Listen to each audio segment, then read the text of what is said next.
The UAE has announced that it is suspending the issuance of all new Ebola virus. Travelers arriving from the listed countries will be denied entry to the UAE. बहुत बड़ी खबर सामने आ रही है। बहुत important खबर आपके साथ शेयर करने वाला हूं, क्योंकि यूएई गवर्नमेंट कोई भी जोखिम लेना नहीं चाहता है। जैसे कोरोना काल में जो लोग थे वहां पे काम कर रहे थे, उनको पता था कि किस तरह से यूएई गवर्नमेंट ने सारे चीज को हैंडल किया था, और इसी के तर्ज पे जो नया वायरस आया है, आप लोग देखा स्टार्टिंग के क्लिप में भी मैंने दिखाया, क्योंकि इबोला वायरस एक बहुत बड़ा वायरस आया है और कब ये हवा में फैलता है, ये कोरोना वायरस से भी डेंजर है। तो इस अपडेट के ऊपर, इस खबर के ऊपर प्रॉपर डिटेल में आपको बताने वाला हूं। वैक्सीन से रिलेटेड भी एक बहुत बड़ी खबर सामने आ रही है, और कुछ जो है कामगारों के लिए एक नया अपडेट है। जो मुस्लिम भाई यहां पे काम करते हैं यूएई के अंदर, किसी भी देश का हो, और आपको कैसे 15 दिन की छुट्टी एक्स्ट्रा मिल सकता है, उसके ऊपर भी आपको मैं इस वीडियो में बताने वाला हूं। 3 इंपॉर्टेंट अपडेट है, तीनों अपडेट को आपसे बात करने वाला हूं। 2-3 मिनट का वीडियो है, पूरा वॉच करें ताकि आपको पूरी जानकारी मिले। तो चलिए स्टार्ट करता हूं, बताता हूं अपडेट के बारे में। तो स्टार्टिंग के क्लिप में आपने देखा किस तरह से जो यूएई गवर्नमेंट ने 3 देश के लिए बैन किया है, यानी 3 देश के लिए अभी वीज़ा पूरी तरह से बंद कर दिया, जो नया वीज़ा है। इसके पीछे कारण जो बताया गया है, इबोला वायरस। इबोला वायरस इतना खतरनाक है कि कोरोना वायरस से भी ज़्यादा डेंजर है। ये हवा में फैलता है, और हवा में फैलने का मतलब समझ सकते हो, ऑक्सीजन में मिल जाएगा, सांस लेने में एक दूसरे में इतना जल्दी फैल जाता है। और ये कांगो एक जगह है, देश है, वहाँ से स्टार्ट हुआ है। फिर ये सूडान में, क्योंकि बहुत सारे लोग सूडानी भी यहाँ पे रहते हैं, सूडान का भी वीज़ा बंद किया है, कांगो का भी वीज़ा बंद किया है, एक और देश है अफ्रीकन देश, उसका भी वीज़ा बंद किया है।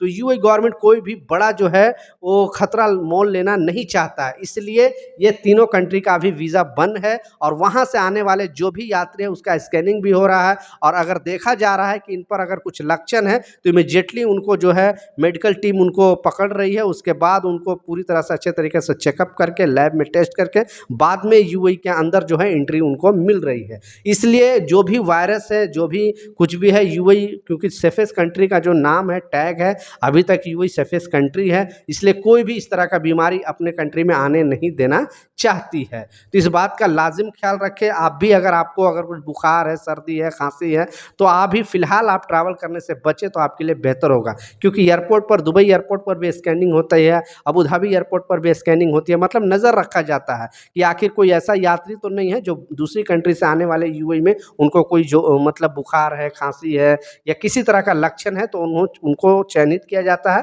और फिर उनको शेल्टर में ले जाकर उनका टेस्ट होता है, लैब में टेस्ट होता है। अगर पॉजिटिव पाया गया तो फिर आपको वही जो है क्वारंटाइन कर दिया जाएगा। तो इस बात का लाजिम ख्याल रखना, इसलिए यूएई गवर्नमेंट कोई जोखिम नहीं लेना चाहता है। दूसरा जो अपडेट है वो वैक्सीन से रिलेटेड एक बहुत बड़ी अपडेट है, एक बहुत बड़ी खबर है। वैक्सीन से रिलेटेड एक अपडेट में बताया गया है कि आपको मालूम है कि जो लोग यहाँ पे इमारात के अंदर रहते हैं, बहुत सारे अदर कंट्री के लोग रहते हैं, जैसे 95 लाख सिर्फ बाहरी लोग हैं। यानी टोटल जो यूएई की आबादी है 1 करोड़ 10 लाख है, उसमें से 95 लाख सिर्फ आप समझ सकते हो बाहरी लोग हैं, उसमें से 43 लाख सिर्फ इंडियन है। तो कितने मात्रा में इंडियन यहाँ पे रहते हैं, और मतलब इतनी तादाद दूसरी कंट्री में नहीं, इतना छोटी कंट्री होने के बाद भी बाहरी लोग ज़्यादा रहते हैं। इसलिए कोई भी जोखिम लेना नहीं चाहती है यूएई गवर्नमेंट, और एक नया अपडेट जारी किया है, एक नया खबर जारी किया है, और इसमें बताया गया है क्योंकि बहुत सारे लोग यहाँ पे जो रहते हैं मुस्लिम भाई, वो यानी उम्रा पे जाना चाहते हैं, हज पे जाना चाहते हैं। यहाँ से अभी हज और उम्रा का टाइम ही चल रहा था, हज का तो टाइम ख़त्म हो गया, लेकिन उम्रा कभी भी आप जा सकते हो।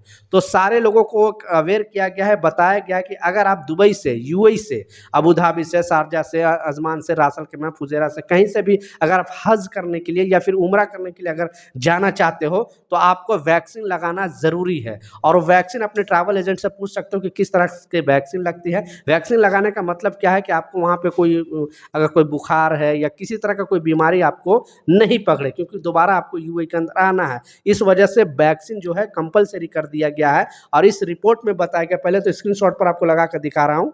ऐसा आप देख सकते हो, मैं प्रूफ के तौर पे आपको लगा कर दिखाया, क्योंकि वहाँ के डॉक्टर का जो भी मेन टीम है उन्होंने बोला है कि अगर आपको कहीं को कोई भी वैक्सीन लगाना है तो ट्रैवल से 10-15 दिन, कम से कम 15 से 20 दिन पहले आप लगाएं, ताकि कोई भी लक्षण हो, कोई भी प्रॉब्लम हो तो यहाँ पे उससे निपटा जा सके। आप बहुत सारे यात्री ऐसे होते हैं जो मतलब तुरंत करते हैं, यानी तुरंत वैक्सीन लगाते हैं, तो ऐसा नहीं है। और हज यात्रियों के लिए भी बताया गया, उम्रा यात्रियों के लिए भी बताया गया है कि कम से कम 10 दिन पहले आपको यह जो टीकाकरण यानी वैक्सीन लगाना ज़रूरी है।